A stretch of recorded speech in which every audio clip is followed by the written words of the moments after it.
மத்தியானம் சீரியலை பார்க்கலான்னு உட்கார்ந்தோம்னா இந்த நாடகத்துல வெட்டு குத்து கோலா ஜெயிலு வேற எதையுமே காமிக்க மாட்டேங்கிறானுங்க. இந்த கொரியா நாடகம் பார்த்து பழகிட்டேன், பார்க்காம டெய்லி இருக்கவே முடியல. பசங்கெல்லாம் ஆப்பிள் மாதிரியே இருக்கிறானுங்க. பேசாட்டுல நாம கொரியால பிறந்திருக்கலாம். கொரியா பசங்க பொண்ணுங்களை தாங்க தாங்க தாங்க தாங்க தாங்குறானுங்க. நம்ம ஊர்ல வந்து பிறந்திருக்கலாம்ல, எதுக்குடா நீங்க கொரியால பிறந்தீங்க? சின்ன கலரு, சின்ன வலுவலுப்பு, ஒருத்தன் கூட கரடு முரடா இல்ல.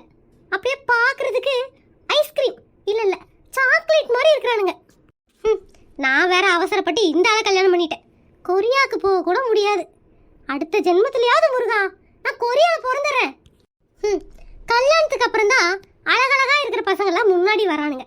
கல்யாணத்துக்கு முன்னாடி நீங்களாம் எங்கடா போனீங்க? சே, அவசரப்பட்டு கல்யாணம் பண்ணதும் இல்லாம 2 குழந்தைங்களையும் பெற்றுட்டோம்.